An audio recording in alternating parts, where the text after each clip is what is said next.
આજ રોજ સુરત શહેરની 159 સ્કૂલના 3500 બાળકો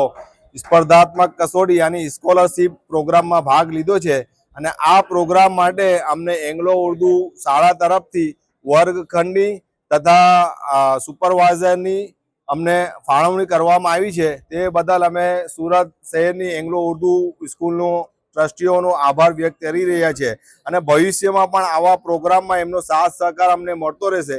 એવી અમે અપેક્ષા રાખીએ છીએ અને અમને ખૂબ આભાર ફારૂકભાઈ કેપીનું કરીએ છીએ કે તેમના ફંડથી આ સ્કોલરશિપનું અમે 3500 વિદ્યાર્થીઓના ભવિષ્યનું ઘડતર કરવા માટે કોશિશ કરી રહ્યા છે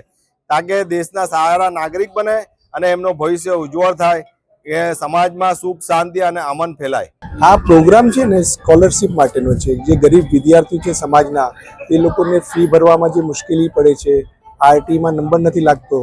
તે લોકોને એક સાથ સહકાર અને ભવિષ્ય બાળકોનું ભવિષ્ય ઉજ્જવળ થાય અને સમાજને કન્ટ્રી આગળ વધે તે કારણે આ સ્કોલરશિપનો પ્રોગ્રામ રાખવામાં આવ્યો છે।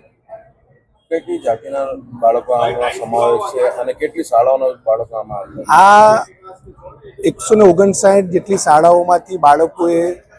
સેલ્ફ રજિસ્ટ્રેશન કરાવ્યું હતું અને એમાંથી લગભગ 3500 થી વધારે જેટલા બાળકોએ રજિસ્ટ્રેશન કરાવીને સદર એક્ઝામ આપવા આવેલા છે। આ એક્ઝામ આપવા આવ્યા છે। આ એક્ઝામના પરિણામમાં એ લોકોને કઈ રીતનું લાભ મળશે? આ પરિણામમાં અમે લોકો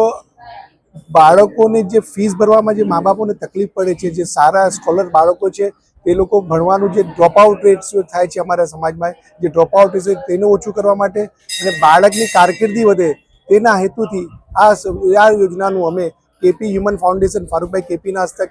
ચાલુ કર્યું છે આ વર્ષથી અને આમાં સાથ સહકારમાં અમે એંગ્લો ઉર્દુ સુરત ડિસ્ટ્રિક્ટ મુસ્લિમ એજ્યુકેશન સોસાયટી, એમના president Shri નસીમભાઈ Kadri, secretary Abdullahi Mulla સાહેબ અને કમિટી મેમ્બરો તરફથી અમને ખૂબ જ સાથ સહકાર મળીને આ આયોજન કરવાનું અમને સ્થળ આપીને એમનો ઘણો આભાર માની છે અને સમાજની ઉન્નતિ માટે આ પ્રોગ્રામ કરેલ છે।